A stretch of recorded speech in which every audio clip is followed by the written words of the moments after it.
जिस देश के प्रधानमंत्री के अंदर इतनी हिम्मत ना हो कि अपनी डिग्रियां दिखा सके, उसके सामने किताबों की बात नहीं करनी चाहिए थी। राहुल गांधी की गलती है। 3% से बढ़ाकर 18% हो गया, और जो हम टैक्स लगाते थे उसको घटाकर 0% कर दिया। ये अकेला एक तरफा ट्रंप ने फैसला ले लिया और ट्रंप ने कर दिया। मेरे फैक्ट को गलत साबित करिए। अरे भाई कर रहा हूं ना भाई, भाग गया विकेट से। अरे भाई पिच छोड़ के भाग गए। आपके तो फैक्ट्स ही नहीं होते हैं। कोर्ट के साथ बताया कोई फैक्ट नहीं होता है। कर्नल सोफिया का इन्होंने नाम लिया, अभी फैक्ट पे आ जाते हैं। उसको क्या कहा इनके मंत्री ने, और उसके खिलाफ केस करने के लिए सुप्रीम कोर्ट तक जाना पड़ा। इन्होंने एक्शन नहीं लिया आज तक।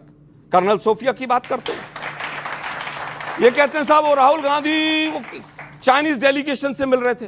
अभी 10 दिन पहले तो चाइनीज डेलीगेशन से कहा का? अरे भाई जिससे भी मिल रहे थे वो, अरे एम्बेसडर से मिल रहे थे। सुनिए ना भाई, मैं मानता हूं एम्बेसडर से मिल रहे थे वो चाइनीज डेलीगेशन। मान लिया, धन्यवाद। अरे भाई सुनिए ना भाई, बधाई हो, मान लिया इन्होंने। इसीलिए मोदी जी ने चाइना को क्लीन चिट दी थी। अरे इतना कमजोर प्रधानमंत्री 20 जवानों की शहादत पर चाइना को क्लीन चिट देता है, उसके बाद आप क्लीन चिट की बात करते हैं।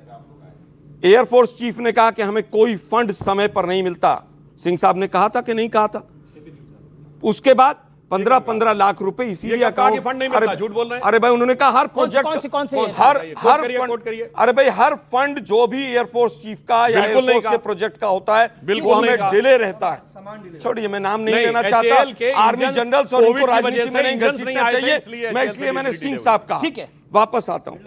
$500 बिलियन का हमने कमिटमेंट कर दिया। बच्चों जाके $500 बिलियन के सामने कितनी जीरो लगती है, सोचिएगा जरा।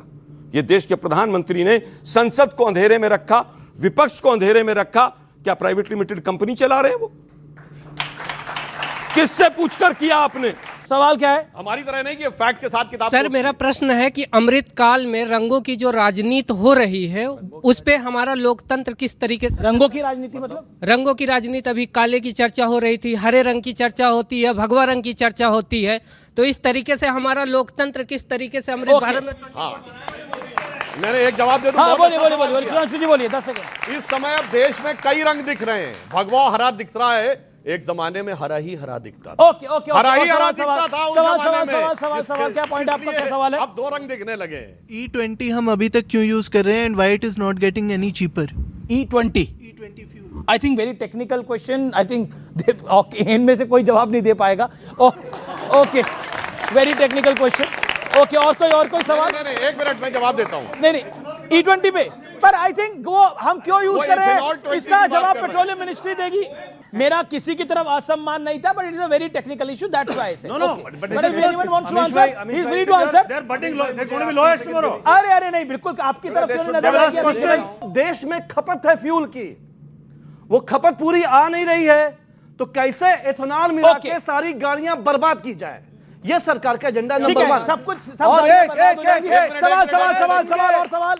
निशिकांत दुबे जी को मैं भैया के जरिए ये किताब भिजवाना चाहता हूं। बलराज मधोक साहब ने जनसंघ के अध्यक्ष थे, एक बड़ी सुंदर किताब लिखी थी जो पब्लिक डोमेन में है, छपी है, जिंदगी का सफर, दीनदयाल उपाध्याय की हत्या से इंदिरा गांधी की हत्या तक।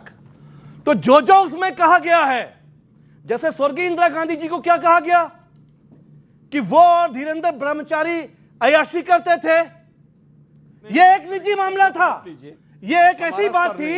तो हम ये पूछ रहे हैं कि ये जो किताब है, ये उनके लोगों ने बोला, हमने नहीं बोला।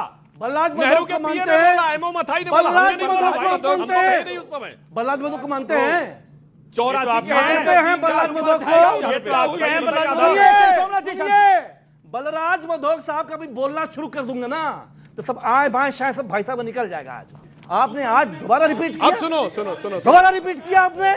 शर्म नहीं आ रही है एक महिला प्रधानमंत्री के बारे में इस तरह की बात करते हुए? क्या तरीका है? देखिए, खाली आप अपनी राजनीति को अलग रखिए। मेरा निवेदन है, एक सेकंड, पर्सनल अटैक हम जो भी बोले यहाँ पर सोच समझ के बोले। मैं सुधांशु त्रिवेदी आपकी बात आता हूँ। ओके, मैं बोलता हूँ, आप शांति। राम मनोहर लोहिया जी तो इनकी पार्टी के सबसे बड़े आधार स्तंभ है।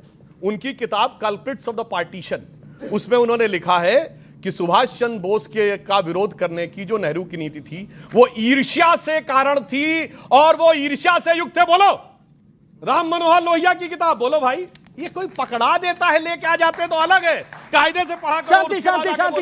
सुधांशु त्रिवेदी, प्राइम मिनिस्टर नरेंद्र मोदी ने एक बात बोली, चोरी जिनका धंधा है उन्होंने गुजराती सरनेम भी चुरा लिया है, सरनेम पे आने की क्या आवश्यकता थी? वो भी बात बताते पहले मैं बता दूं आपके लाखों दर्शक जो देख रहे हो, जब हमने सरकार छोड़ी 2004, चिदंबरम का एज फाइनेंस मिनिस्टर स्पीच जाके देख लीजिए, उन्होंने कहा balance of payment is robust and economy is in sound condition. और जब हमारी सरकार आई तो जाके जुलाई 2015 का फाइनेंस मिनिस्टर की स्पीच देख लीजिए, किस ढंग की, और अपनी आंखों से देख लीजिए क्या ग्रोथ रेट थी, क्या फ्रेजाइल 5 था। ये फैक्ट बोल रहा हूं, हवा में नहीं, देखो बताओ, ये वो पता कुछ नहीं। ओके, मेरे सवाल का जवाब। अब बता रहा हूं गांधी सरनेम की बात। गांधी सरनेम, ये भी एक बड़ी मजेदार बात है भाई साहब। सरनेम का तो कहानी दूसरी है भाई साहब। फिरोज गांधी, गांधी कैसे हो गए? मतलब अगर गांधी जी ने उनको मान लिया जाए कि अडॉप्ट कर लिया था तो अपना क्या बात करें, महात्मा गांधी के बेटे थे फिरोज गांधी। भाई गांधी नाम सरनेम कैसे किसी का आएगा जब आप ऑफिशियली किसी को अपना सरनेम देंगे? ए सरनेम को ये चूरन नहीं है कि दे दिया भाई तुम ले लो। आप शांति शांति, इसकी एक लीगल प्रोसेस होती है।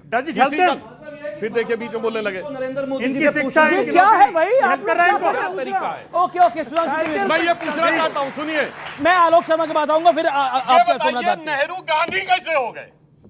नेहरू गांधी कैसे हो गए? नेहरू खानदान गांधी कैसे हो गए? कांग्रेस के सांसद ने बोला कन्यादान हुआ। अच्छा, अब सुनिए, नहीं ये बोला कांग्रेस के मेंबर पार्लियामेंट का बयान। अब मैं एक और बताऊं, अगर कन्यादान हुआ और माना जाए गांधी जी ने किया, सुनिए, तो ये कन्यादान में कभी ससुर का सरनेम आता है या पिता का सरनेम आता है कि ससुर का सरनेम आता है? और अगर ऐसा ही था, इंदिरा जी का सरनेम लेना था जी, तो ये राहुल गांधी का सरनेम क्या होना चाहिए?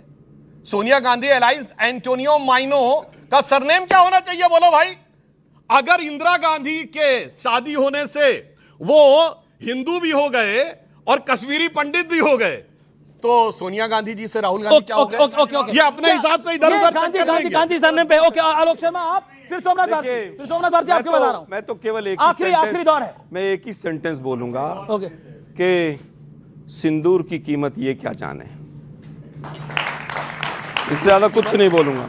Okay okay. अरे सिंदूर की कीमत तो हमने वो चुकाई है कि 100 आतंकवादी कह रहे थे बरकत सुभान अल्लाह में बैठ के यहां इनके जमाने में आतंकी हमले करते थे और सुभान अल्लाह बोलते थे, आज या अल्लाह बोलने लगे। Okay okay okay okay okay, Somnath Bharti आपकी टर्न है।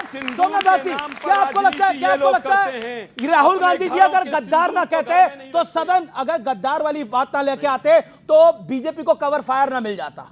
मैंने कई बार आपके प्लेटफॉर्म के माध्यम से देश को बताने का प्रयत्न किया है। क्या करा है कि जब भाजपा फंसती है, जहां फंसती है, तुरंत रेस्क्यू के लिए राहुल जी आ जाते हैं। अच्छा, अगर राहुल जी ना तो राहुल जी बीजेपी की मदद कर रहे हैं? बता रहा हूं, अगर राहुल जी ना बोले होते ये बात तो देश पूछ रहा होता, कॉर्नर कर रहा होता माननीय मोदी जी को यूएस टैरिफ पे, जो नरवाने साहब किताब में लिखा हुआ है, और किस प्रकार से अमेरिका हमारे सॉवरेनिटी के साथ खिलवाड़ कर रहा है।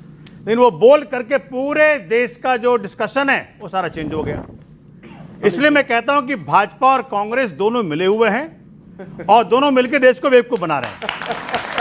आप तमाम लोगों का बहुत बहुत शुक्रिया, आप तमाम लोगों का बड़ा अभिनंदन। इस चर्चा में आपने भाग लिया। आज की चर्चा वाकई जोरदार रही, प्रहार भी पूरे हुए, लेकिन आप सबने मान मर्यादा पूरी रखी, इसके लिए आपका बहुत बहुत